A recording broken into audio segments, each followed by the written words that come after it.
The top stories tonight in Y News. President Rodrigo Duterte has signed a law which will impose tax on Philippine offshore gaming operations or POGOs. The Commission on Elections is amenable to a one-week voter registration extension. President Rodrigo Duterte has officially signed the Certificate of Nomination and Acceptance that would signify him as the official candidate for Vice President of PDP-Laban, while Mayor Isko Moreno expects more allies as the election period draws near. The Metropolitan Manila Development Authority chief wants lenience in wearing face shields while waiting for guidelines.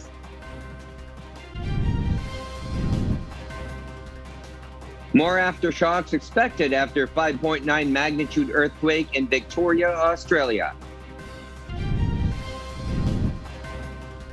TikTok apps to encourage COVID vaccination in New Zealand. Good evening, Philippines and the world. We are now reporting live from Quezon City. Today is Thursday, September 23, 2021. I'm Hardin Delgado. Join us in the next hour as we deliver today's top stories around the country and in other parts of the world. I'm Angelo Castro III. We are also seen in 1,935 satellite monitoring centers nationwide and via live streaming worldwide through the UNTV News and Rescue social media accounts and our website, untvweb.com. I am William Theo. First in the news. President Rodrigo Duterte has signed a law which will impose tax on Philippine offshore gaming operations or POGOs. POGOs are online gambling companies that operate in the country but offer their services to customers abroad. Rosa Licos details why.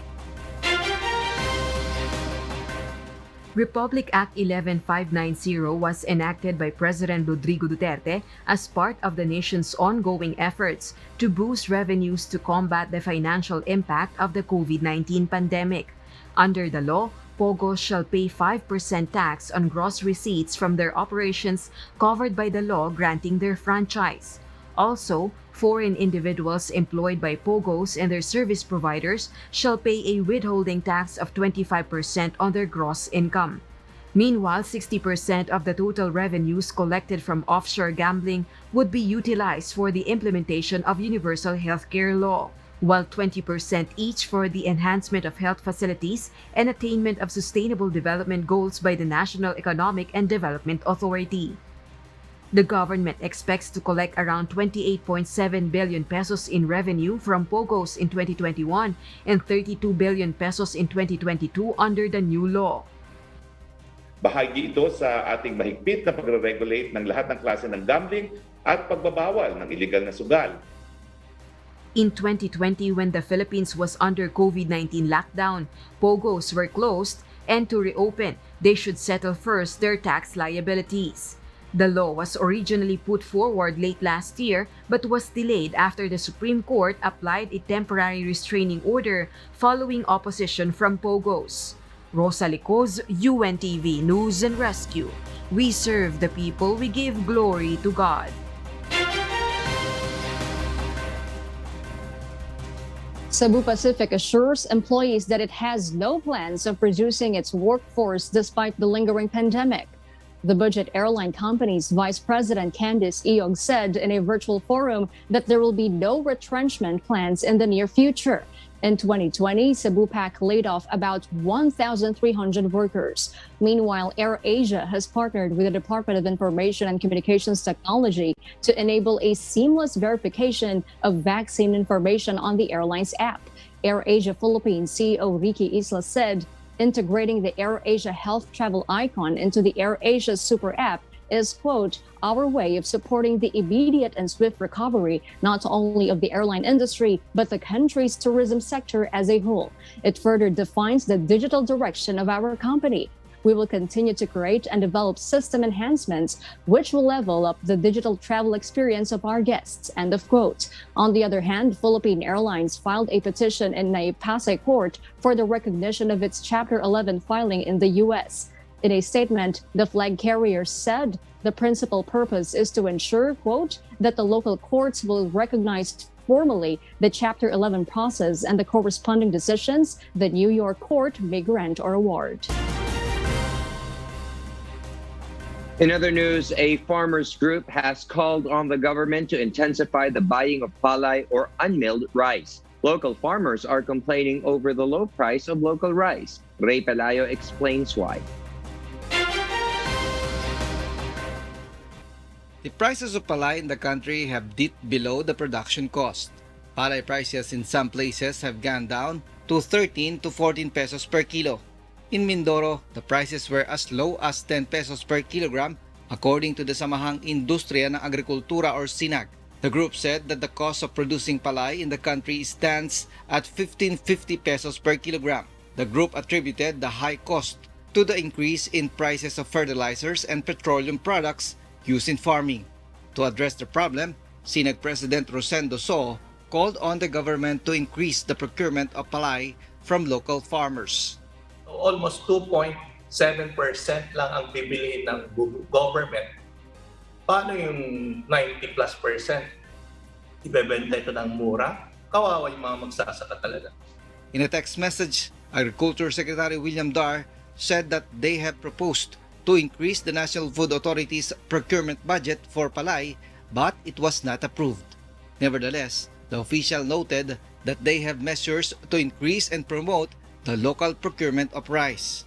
This is through the DSWD's rice supply for the beneficiaries of Pantawid Pamilyang Pilipino program and the procurement of local government units.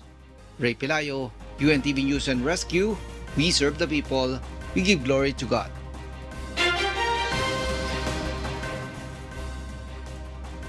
Meanwhile, President Rodrigo Duterte has officially signed the certificate of nomination and acceptance that would signify him as the official candidate for Vice President of a Partido ng Demokratikong Pilipino Lakas ng Bayan or PDP-Laban faction in the upcoming May 2022 national elections. The ruling party is also confident of the president's winnability in the 2022 national election and is not threatened at all by the tandem of Manila Mayor Isko Moreno and Dr. Willie Ong. Nel Maribuhok will tell us why. President Rodrigo Duterte's satisfaction rating at the start of the last year of his in office was at 62%. This is roughly the same rating he got when he started in 2016 according to the data released by Social Weather Station. Thus, Partido Demokratiko Pilipino Lakas ng Bayan Cusi wing expressed optimism that President Rodrigo Duterte will win in the vice presidential race in the 2022 polls.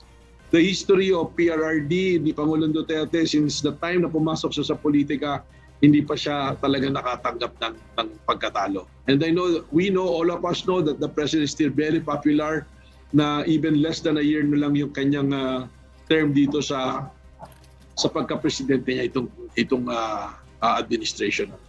PDP-Laban President Alfonso Cusi meanwhile refused to comment on the possible clash of Go Duterte and Moreno-Ong tandem in the coming elections. That's their business and we just have to do what we need to do. PDP-Laban Cusi faction inks alliance with the National Party Federalismo ng Dugon Dakilang Samahan early this afternoon. And that is a good sign, no? Na nagkakaroon kami ng alliance na ganito para magtulong-tulong na isulong ang prinsipyong makakapagpaunlad sa pamumuhay ng mga Pilipino. Ngayong 2022, nagsasama po kami ng PDP at ng PDDS para palakasin pa ang kampanya ng Pangulo po na kanyang sinimulan sa korupsyon, kriminalidad, terorismo at droga. The party is also seeking alliances with other national political parties but Matibag refuses not give any details. Nel Maribuhok, UNTV News and Rescue. We serve the people, we give glory to God.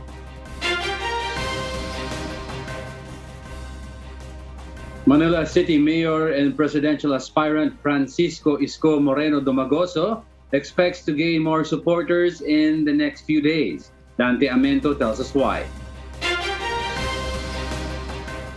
Over 20 local politicians from different provinces have took their oath today before Action Democratico President Mayor Isko Moreno Dumagoso in Manila City Hall.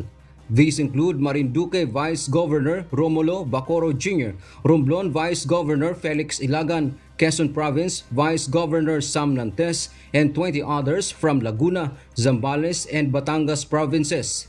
Thus, presidential aspirant Mayor Isko believes more allies will surface in the next few days to support his and Doc Willie Ong's candidacy. Hindi incumbent at re-electionist, may lalabas na senador. Ibig sabihin, nakaupong senador pero hindi kandidatong senador. Yes, may lalabas. Dumagoso clarifies they are open to accept allies from all parties including the administration. Yes, lahat marami tayong kinakausap. And that includes some members of the administration, some members of the opposition. Kasi nga, ang gusto nga natin, work together. Magsama-sama ba? Senator Ralph Recto, Batangas Representative Vilma Santos Recto, and former Senator Serge Osmeña have already signified their support for Yorme. Dante Amento, UNTV, News and Rescue. We serve the people. We give glory to God.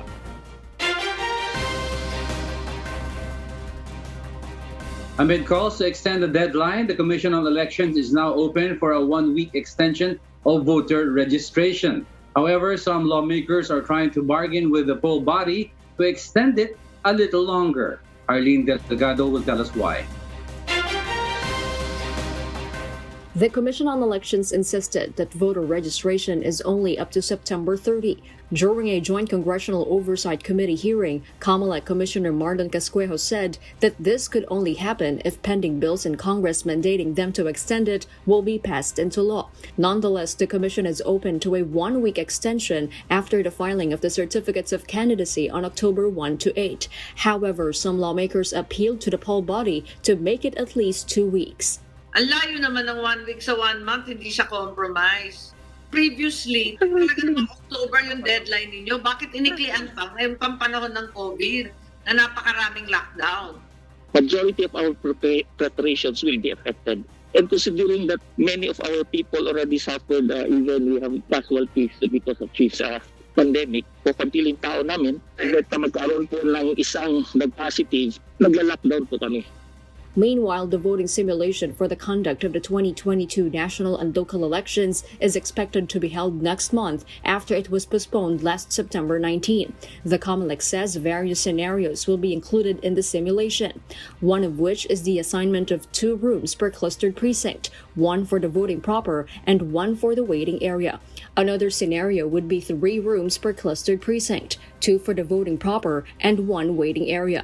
So sa dalawang voting room natin, isa ang nandun yung BCM. So the other room will just do the voting, tapos lalabas sila, papasok sila sa room na may BCM to insert the ballots. However, Caloocan City 2nd District Representative Edgar Erice is concerned with the additional poll watchers that will be needed should COMELEC push through with more voting rooms.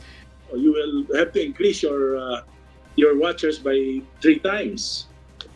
How can you expect us to comply with the limitation in election spending?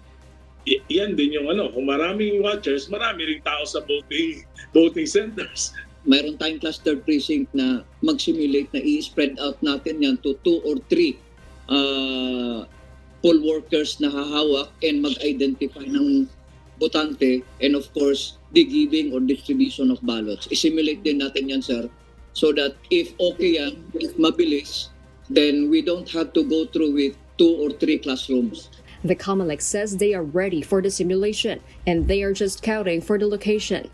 Cavite 4th District Representative Elpidio Barzaga says the city of Dasmariñas is willing to host the simulation. Jorlene Delgado, UNTV News and Rescue. We serve the people, we give glory to God. The health department has reiterated that they are still carefully deliberating their final recommendations on the inoculation of Filipino minors. While children are not yet eligible to receive COVID-19 shots, priority sectors are being encouraged to get inoculated. Aiko Miguel reports why live.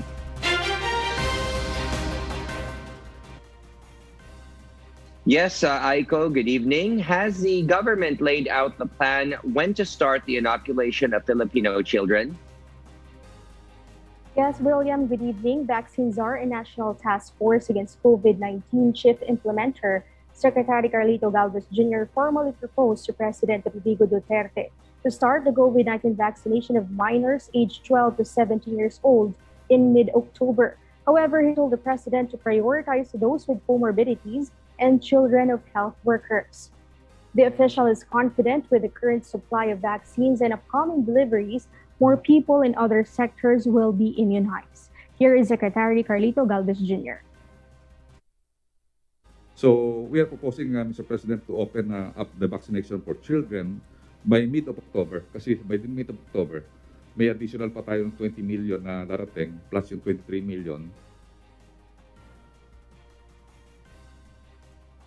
In an online message, the health department said that together with experts, they are still carefully deliberating their final recommendations on this. The DOH said they support providing children aged 12 to 17 with additional protection provided that their safety is ensured and that there is adequate and stable supply of vaccines. The DOH also said while children are not yet being vaccinated, they're encouraging those eligible to get vaccinated to achieve the cocoon effect so children can be protected as well. Here is Undersecretary Maria Rosario Berjere, the spokesperson of the Department of Health. Kung mababakunahan po natin yung mga nakapalibot sa ating mga kabataan, ay mga kasama sa bahay, we will also be able to protect the children inside their homes. William, the DOH also underscores the importance of prioritizing on the inoculation of the most vulnerable, such as senior citizens and persons with comorbidities amid the threat of COVID-19 variants. And as of September 22, 2021, 42.7 million COVID-19 vaccine doses have been administered in the country. And that is the latest live. Back to you, William. Yes, thank you very much. Aiko Miguel reporting live. Meanwhile, the government is expecting a more relaxed restriction in Metro Manila before the end of the year. JP Nunez will tell us why.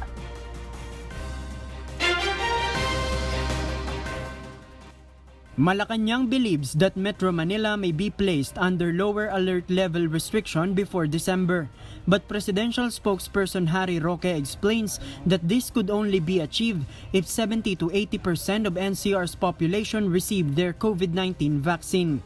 Ako naman po ay umaasa na as we hit 70% at soon 80%, no, yan naman po talaga yung target population na protection natin, baka naman makabalik tayo ng kaunti sa dating mga buhay natin, pero dapat po talaga pursigido pa rin ang ating proteksyon, no, laban sa COVID-19. Based on the latest report presented by the Malacanang, more than 19.3 million individuals have been fully vaccinated against COVID-19. Meanwhile, 1,028,430 doses of Pfizer vaccine is the latest supply arrived in the country last night. According to National Task Force Advisor Dr. Teodoro Herbosa, most of the vaccine will be delivered in Region 4, Region 7, and Region 11 in Davao City. As of today, there are 65,882,680 doses of COVID vaccine from different brands delivered in the country since February. The NTF against COVID-19 projects this number will reach more than 100 million doses of COVID vaccine by the end of October. JP Nunez, UNTV, News and Rescue. We serve the people. We give glory to God.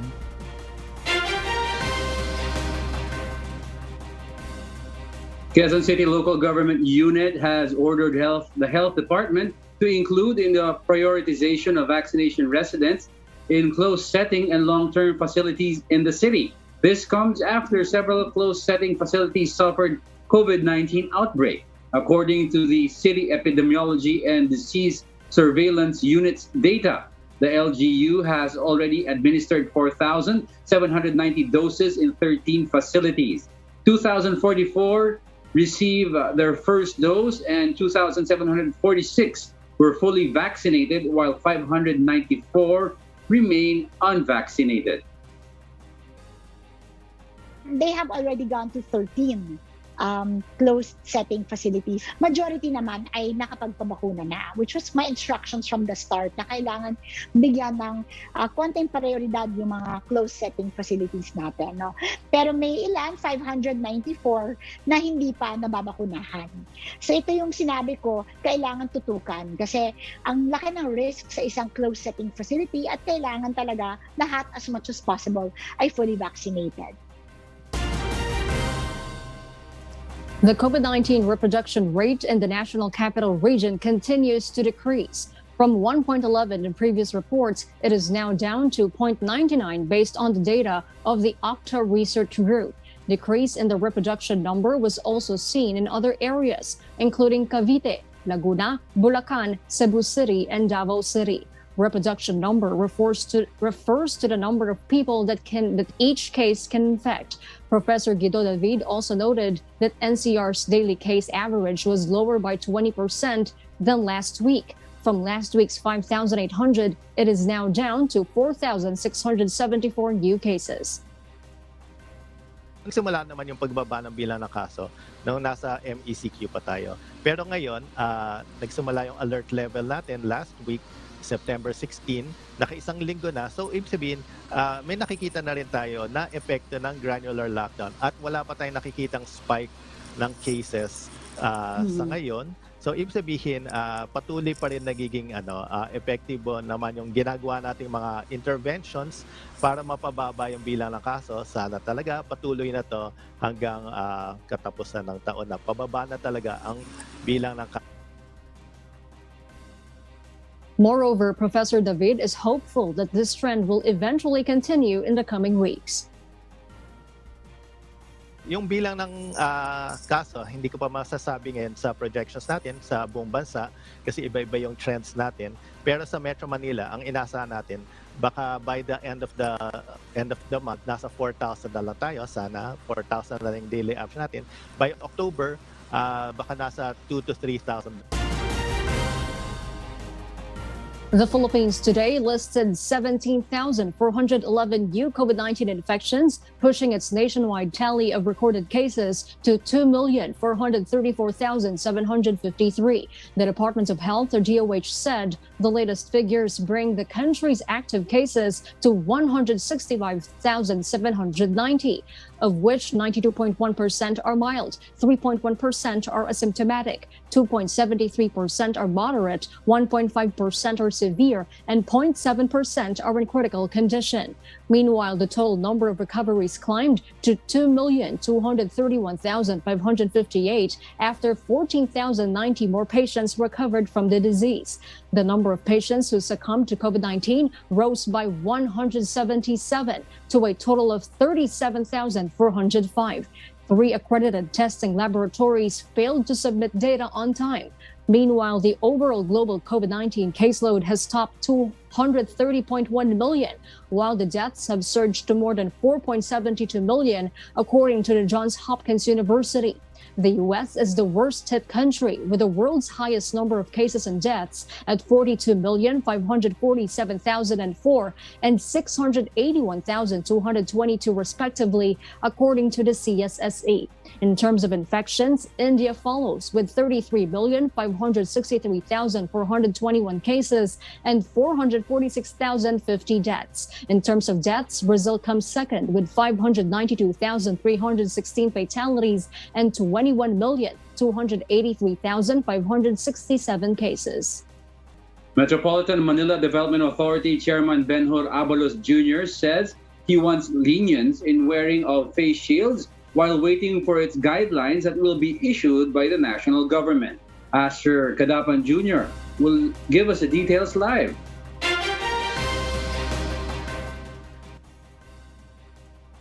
Asher, go ahead.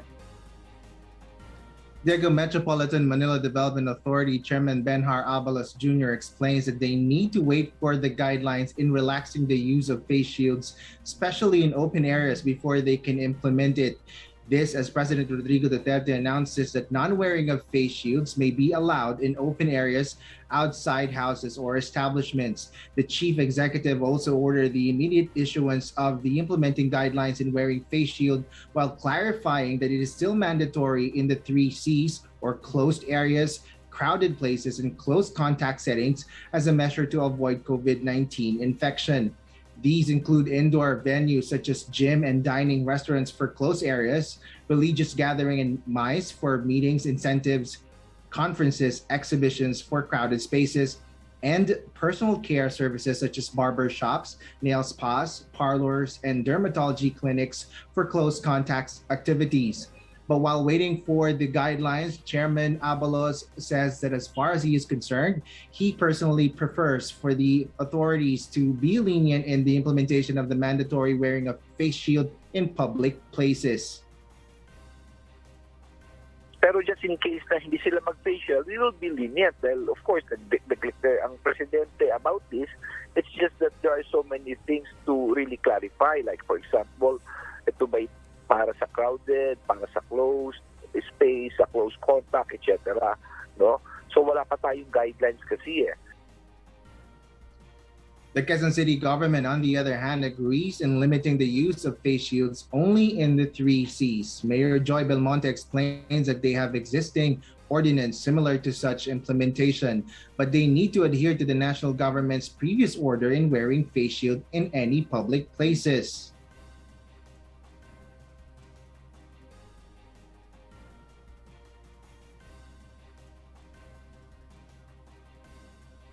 However, University of the Philippines Civil Engineering Assistant Professor Joshua Agar explains that wearing a face shield only increases the risk of getting infected by the disease. In his personal study through computational fluid dynamics, a modern technological and scientific way of observing the behavior of wind, the simulation shows that it is more likely for an individual to breathe contaminated air with the face shield on. So kapag airborne na po kasi yung transmission, kapag meron po tayong suot na face shield, tapos naglalakad po tayo across space. Dahil po sa sa intervention niya, kung paano niya ini-influensyan yung daloy ng hangin, dahil po sa existence ng face shield, instead na sa likod ng ulo natin naghahanap ng masisilungan yung mga airborne particles, dito na po sa space between your face and yung face shield po. Presidential spokesperson Harry Roque meanwhile defends the decision in relaxing the use of face shield. Well, as the President said po, yan po ay sang-ayon din sa mga advice ng ating mga dalubhasa. So siguro may mga factors na kinonsidera ating mga dalubhasa, kasama na dyan yung halos 70% na nabakunahan na dito po sa Metro Manila. And that's the latest on my end. Back to you, Diego. Thank you, Asher Gadapan Jr., reporting live. Meanwhile, the Philippine National Police Chief Police General Guillermo Eleazar assured that the organization is taking an active role in the review of the government's anti-illegal drugs campaign. This came after President Rodrigo Duterte told the UN General Assembly that he had instructed the police as well as the Justice Department to assess the conduct of the campaign against narcotics. Leah Ilagan will tell us why. Philippine National Police Chief, Police General Guillermo Eleazar expressed that they have already done a lot in strengthening the transparency and accountability in their drug operations. This includes the use of body-worn cameras, filing of cases against airing cops, and building a strong coordination with the Department of Justice.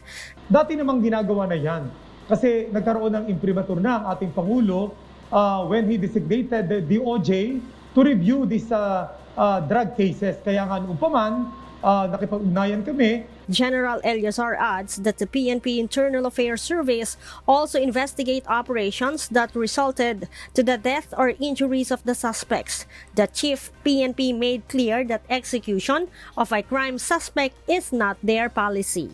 Handa kami for an investigation.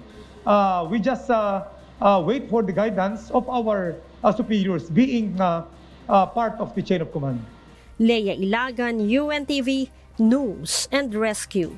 We serve the people, we give glory to God.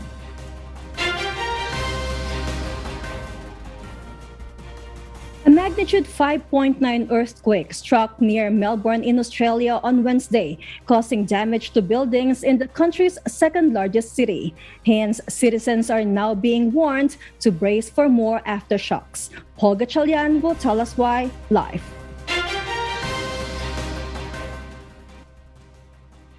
Paul?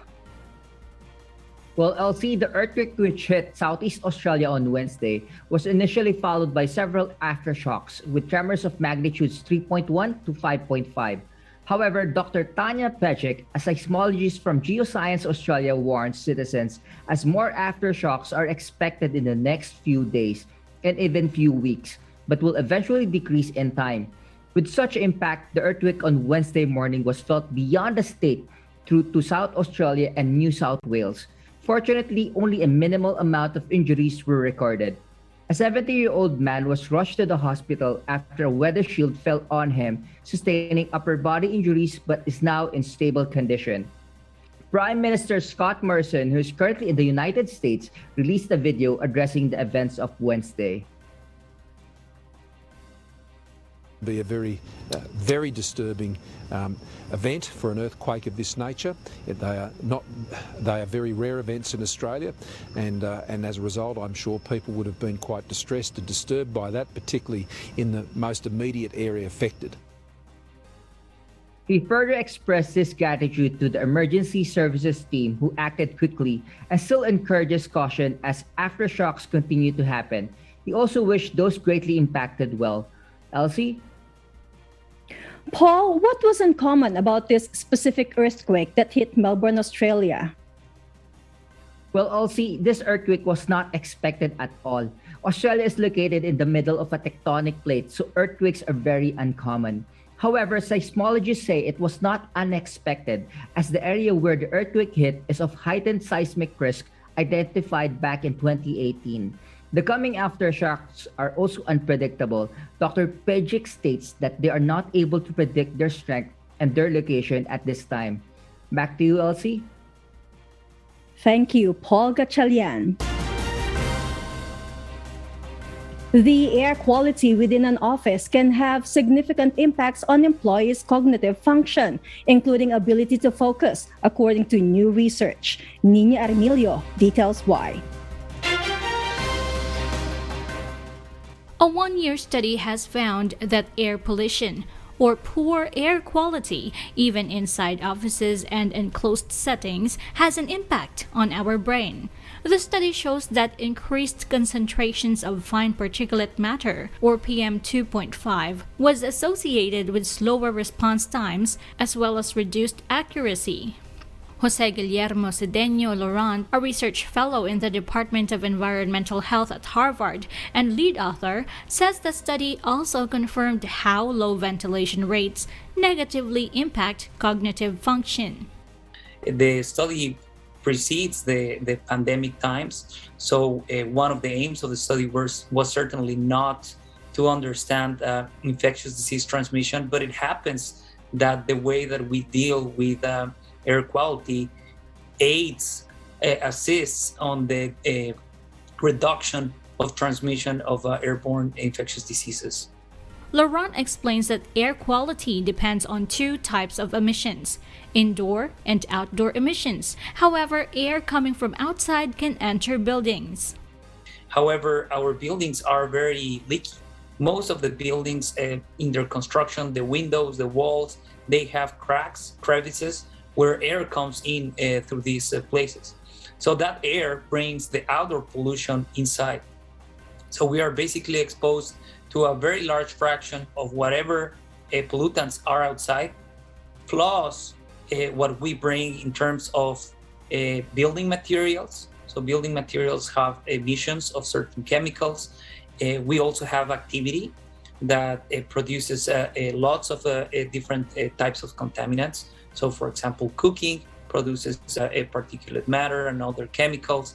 And even in our field of research, the latest is looking at how emissions from clothes, our clothes, absorb some of the compounds that are found somewhere else where we go and then release them in indoor spaces, as well as emissions from our own bodies. So whatever we sweat, whatever we exhale, those become emissions. Laurent adds the biggest concerns right now are COVID and climate change. We have to stop fossil fuel emission, he says. When we do that, we can more easily bring in outdoor air via mechanical ventilation. But as we reduce our polluting emissions, outdoor air will be better. So the easiest thing, that once we have a real availability of clean air, that it's a human right, by the way, it's opening the windows. So in the case of that, if your day today, it's a clean air day, open the window, let that fresh air come in. That is the best, most simple intervention that can happen. The research, led by Harvard T.H. Chan School of Public Health, involved more than 300 office workers in cities across China, India, Mexico, Thailand, the United Kingdom, and the United States between the ages of 18 and 65. Nina Armilio, UNTV News and Rescue. We serve the people. We give glory to God. The World Health Organization have the maximum safe levels of key air pollutants as the quality of air becomes even more deadly. RK Lorca tells us why live.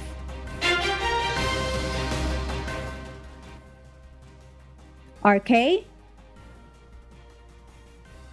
LC, the new global air quality guidelines set by the World Health Organization, aims to save millions of lives from air pollution. WHO cut in half the recommended maximum exposure to PM 2.5s. It is also cutting the recommended limit of microparticles known as PM10s by 25%. These tiny particles are capable of penetrating deep into the lungs and even enter the bloodstream. WHO tightened the air quality guidelines in the hopes of steering world leaders towards making clean energy policies and preventing premature deaths. If it's PM 2.5, which is the more damage in our health and causing more damage, if we reduce it and we align with the recommended, the new update, it will be saving, as we mentioned before, 80% of those premature deaths, plus the number of years of healthy lives that we are saving as well. An estimated 7 million people die prematurely annually from diseases associated with air pollution. Meanwhile, London Mayor Sadiq Khan has committed to expanding the ultra-low emission zone in the city this October. LC, the ultra-low emission zone will protect Londoners from the effects of breathing in tiny particles that are dangerous to health. LC? Thank you, RK Lorca.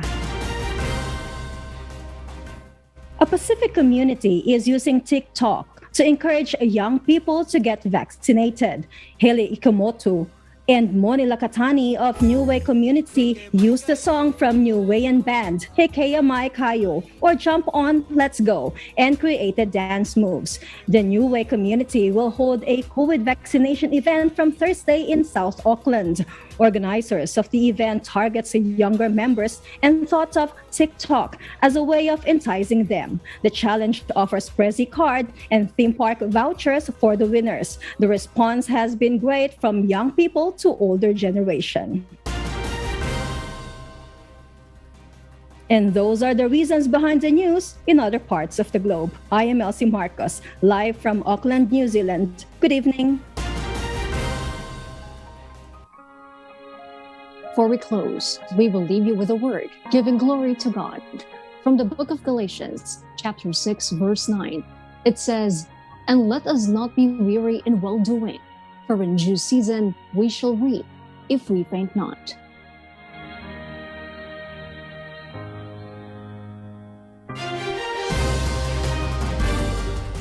And those are the reasons behind the news, September 23, 2021. I'm Hardine Delgado. Reasons we deliver to you as they unfold. I'm Angelo Castro III. And because we need to know, we will always ask why. I am William Theo. We serve the people. We give glory to God. Bahagi ito sa ating mahigpit na pagre-regulate ng lahat ng klase ng gambling at pagbabawal ng illegal na sugal. The history of PRRD ni Pangulong Duterte since the time na pumasok siya sa politika, hindi pa siya talaga nakatanggap ng pagkatalo. And we know, all of us know that the president is still very popular na even less than a year na lang. Yes, lahat marami tayong kinakausap. And that includes some members of the administration, some members of the opposition. Kasi nga, ang gusto nga natin, work together. Yung magsama-sama ba?